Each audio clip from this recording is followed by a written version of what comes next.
Hey guys, welcome back to my channel. Today I'm going to be doing my June wrap-up, so all the books that I read in June. I read 12 books in June. 9 were romances, 1 general fiction, 1 historical fiction, and 1 mystery. So, let's start with the first book I read in June, and that was The Fake Mate by Anna Ferguson. I've been wanting to read this since I read Bride by Ali Hazelwood. This one, I think I gave it 3 stars because it was good, like fast-paced fake dating book, and just thrown in like the main characters are wolves. I feel like I have nothing else to say about it. I think I can't really compare it to Bride because Bride I feel like had a little bit more, it had a bit more politics in it. This one's was just romance. I mean, I don't think I liked it enough to where I would want to read more by this author, but it was still a pretty good story and easy to follow. So, that's the first one I read. Then I read Nora Goes Off Script by Annabelle Monaghan. This is the first Annabelle Monaghan book I've picked up, and I love it. It was so good. It's about a romance channel screenwriter, Nora, who has recently gotten divorced from her husband, or he wanted to get divorced. So he's left, and she writes a movie, basically. She writes a movie based off of her divorce, and it gets picked up by Hollywood, like a big movie, not like one of the cheesy rom-com Hallmark movies, like a big Hollywood movie. And they're filming like some of the parts of it at her house because the shed in her backyard kind of has importance in it, so they're actually filming at her house. And there's 2 really famous actors that are playing her and her husband, and the guy that's playing her husband like sticks around for a little bit after they finish wrapping, like after they wrap up filming. He ends up like staying on her property for a while, and he like sleeps in the shed, and she's trying to work on her next book, and they're kind of, he wants to live like a normal life. He's kind of tired of like the fast-paced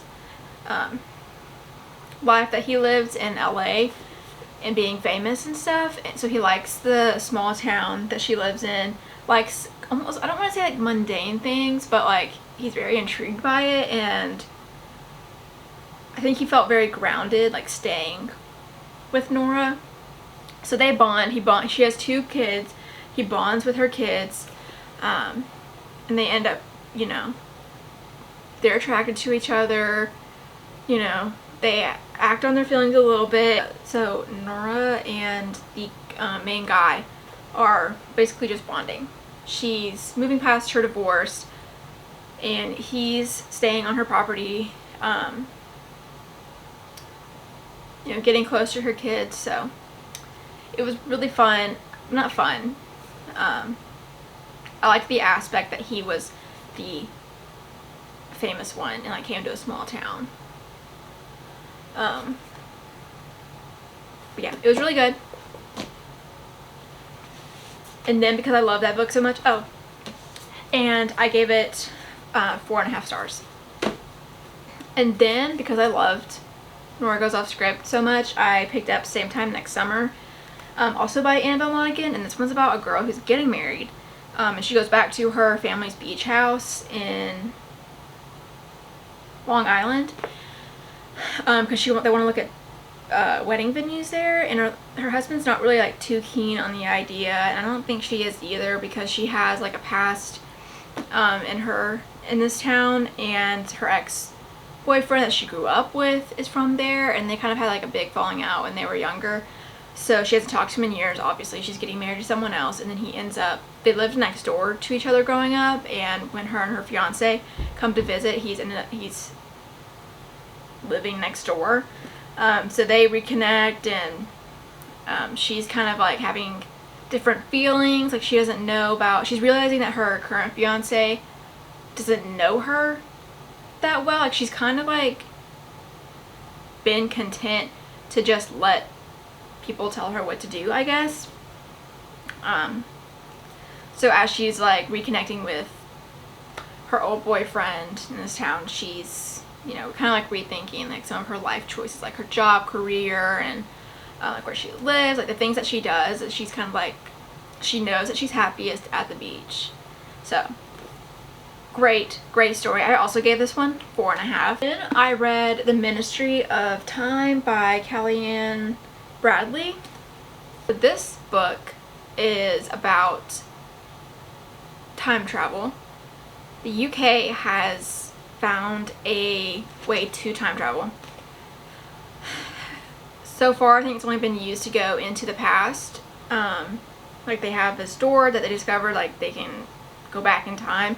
So they're trying to, they pick 6 people who died in like the past who wouldn't have a significant impact on the future if they had lived, or yeah, if they had lived.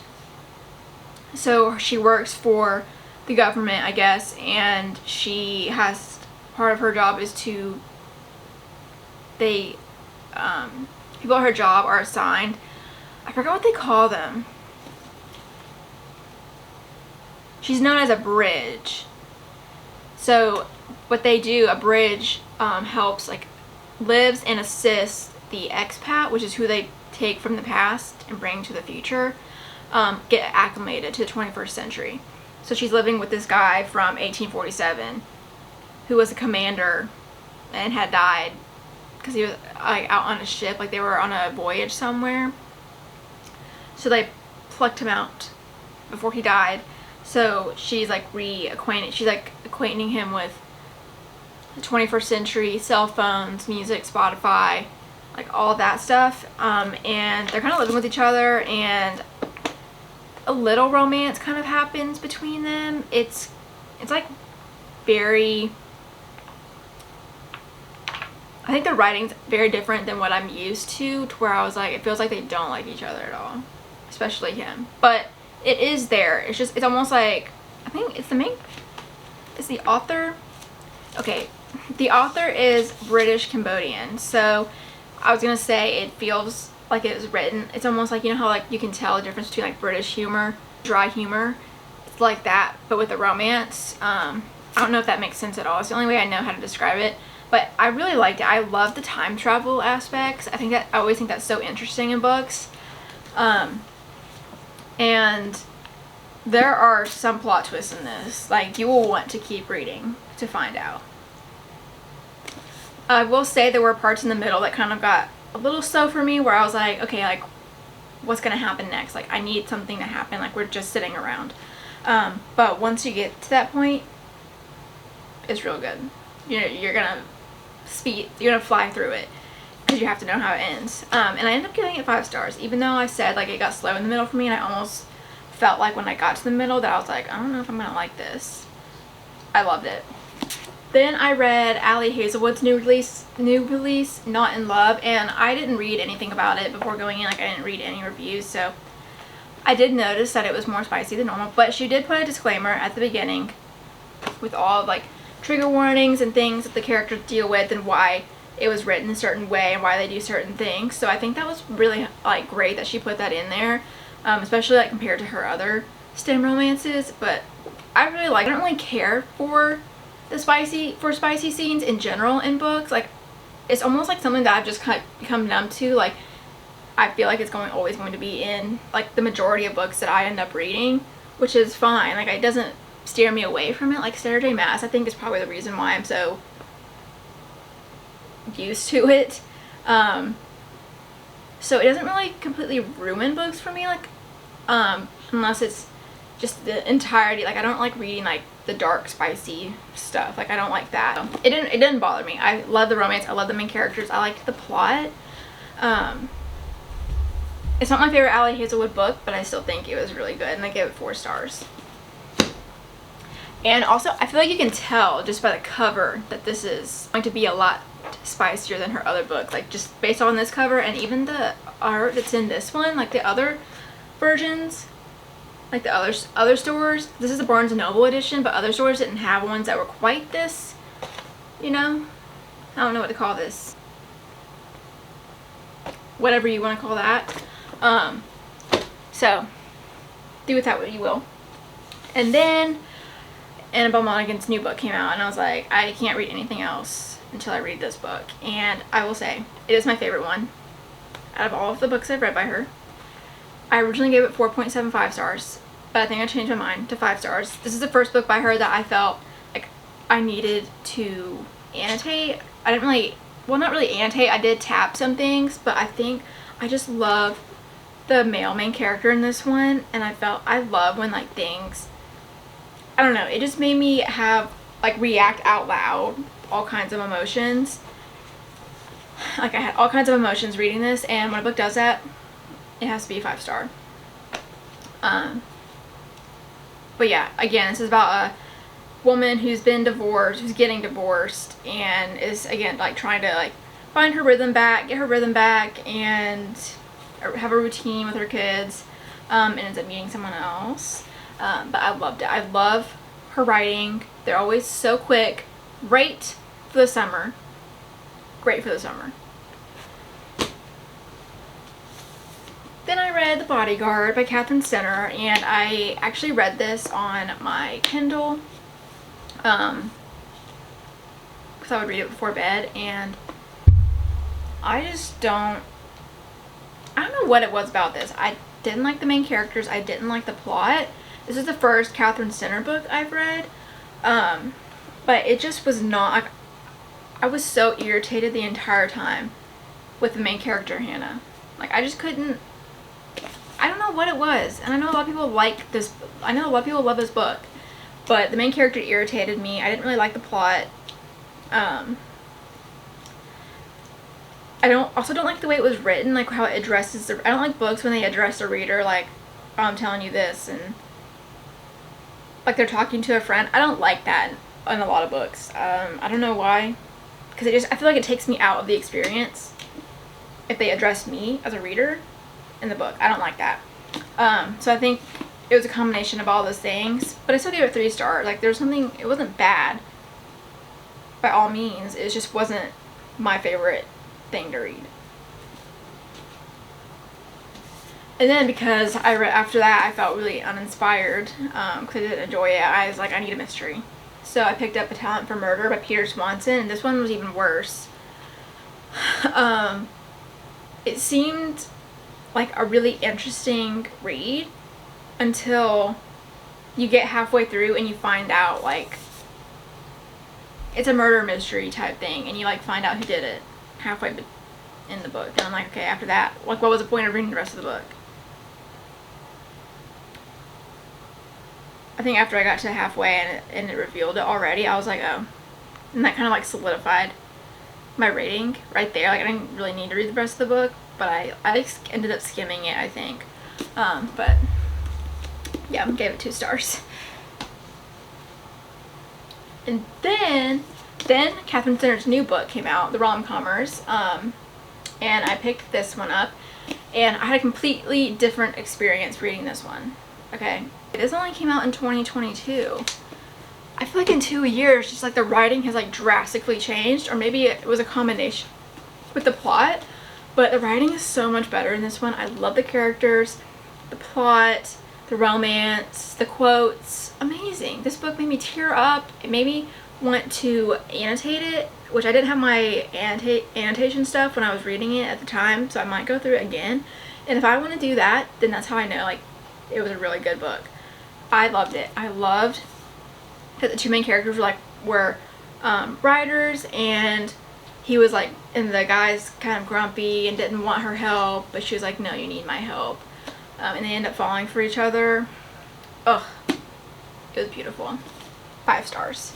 Then I read Lauren Asher's new book, Love Unwritten, second book in the Lakefront Billionaire series. This one is about Raphael, who is Julian's cousin, I think, or Dahlia's cousin. I think Julian's cousin from the first book, and his nanny for his kid. And normally I don't like kids in books, but I do like single grumpy dads and the nanny. I do like that, so I knew that I was probably going to enjoy this one, and I did. The little kid Nico was so cute. Like, I loved him. He was so adorable. And I love Raphael. I love the characters. I liked the plot. It took majority of it took place in Hawaii on their trip, which, you know, a trip is always a good place for things to happen. And despite her books being like really thick, I don't think they're too long. Like, it doesn't bother me that it's this thick. It doesn't feel like it's dragging on, if that makes sense. So I gave this one 4 stars. The Nightingale by Kristen Hanna. I've been wanting to read this book for a while. I love historical fiction. I don't read a lot of it, but when I do, I love it. My favorite book is The Book Thief. It's my favorite book of all time. It takes place in World War II. Okay. This one also takes place during World War II. It's about the invasion of France. The Nazis invading France, and these 2 sisters, and how different they have 2 different experiences and tactics to surviving this war, because obviously all the men left and they're like kind of on their own. It was so good. I read a couple months ago, I read All the Light We Cannot See, and if you watched my wrap-up video, or I think it's in a vlog, I did not enjoy it. The 2 timelines were kind of unnecessary to me, and the build-up was really slow, and I just didn't care for it. But this one, I think, is everything I wanted that to be. It does have dual timelines and point of views with the 2 sisters, but it also has like the present, like it's the 1990s, and you're one of the sisters' point of views and you don't know who it is, where they're like old and like reminiscing on like what happened, and something comes up, and then you go back into the 40s, like where you're living out, like when it starts, in the middle, and in the end, like how it ends. So good. This book had me sobbing. It's so good. It was so beautiful. I love the writing. I tabbed a little bit in this one just because I love the writing, some of the quotes, and there's just something about a World War II story that will get me every time. 5 stars. The last book that I read in June is A Novel Love Story by Ashley Poston. This is probably my most anticipated release of 2024. So, because The 7 Years Slipped is one of my favorite books of all time. I love that book so much. So when I got my hands on this, I was so excited, and the plot seems super interesting, where the main character, Elsie, she loves romance books. It's her thing. She loves fictional men, but we don't like real men in real life, because they always let us down, but not fictional men. So I was like, okay, she got me there. Her book club retreat, like in the woods, and her car breaks down, and it's in a little small town, and she realizes that it's in her favorite romance series. That is where she is. Like, there's no Wi-Fi, things are the same every single day. The author of her favorite series unexpectedly dies before she can finish the series. So she's there, and she's realizing, oh, maybe I'm the key to their, you know, happy ever after. Like, maybe I am here to finish the story, if that makes sense. There's a grumpy bookstore owner who doesn't really want her there. He's really nice, but it's like, you gotta go as soon as your car is fixed. Like, as soon as Frank fixes it, you better be gone. But he lets her like stay in the loft above his bookstore, and he knows that he's in a book.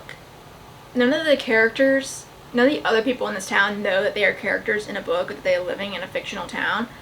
So she has to pretend like they're just normal people. But the bookstore guy knows that he's in a novel, so it's like, how does he know? You're trying to figure out like where he came from, what's his story, like how does he know these characters and know that it's a fictional story, if he's living there. So she's trying to figure that out too. She's like in awe of being in her favorite romance series. I would be too. I would never want to leave. She doesn't want to leave.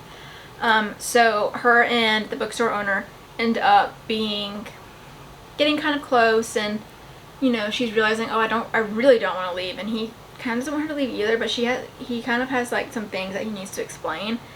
You kind of find out towards the end, like where he's from, what's his business, like, you know, what's he about. And I just like, Ashley Poston just always has great quotes, great romance, great characters. I felt like, I don't want to say I was disappointed with this one. It just wasn't as good as I was anticipating. I think I had like too high expectations. I think if I didn't have those expectations, I would have loved this even more. But that being said, I still loved it. Like, I got to the end and I was like, this is a 5-star. Even though, like, at the very beginning and like almost towards the middle, I was like, I don't know if this is gonna be a 5-star. But I got to the end, I was thinking about it, and I was like, you know, I have all these tabs. I loved the main characters. I love the plot. Like, I love the idea of being stuck in your favorite book series. That sounds amazing. And then finding romance there, hello, sign me up. So in my head, I was like, it just has to be a 5-star. So I will agree, it doesn't live up to the 7 Years Slip hype, but still great. Great book. I love it so much.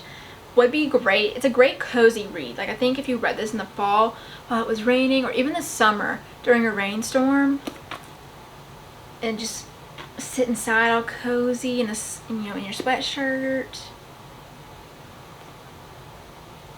Straight vibes. I love it. So those are all the books that I read in June. I'm not gonna do a TBR video just like the last couple of months, just because I feel like setting myself to certain books has really been unmotivating, and I still don't feel like I still feel like that will keep me from reading as much. So I'm not gonna do it again. I just have a TBR cart with just a bunch of books that I might want to get to in the month of July. Definitely reading Reckless. Just came out 2 days ago. No, it came out yesterday. So I'm reading that right now. So excited. And there's a couple more new releases in July, but I can't remember what they are. But normally I like to leave room in my mind and make sure, like, oh, you're reading these new releases this month, so, you know, just keep that in mind. If you have read any of these books, let me know your opinions on them in the comments down below. If you enjoyed the video, give it a thumbs up, subscribe, and hopefully I'll see you guys in my next video. Bye!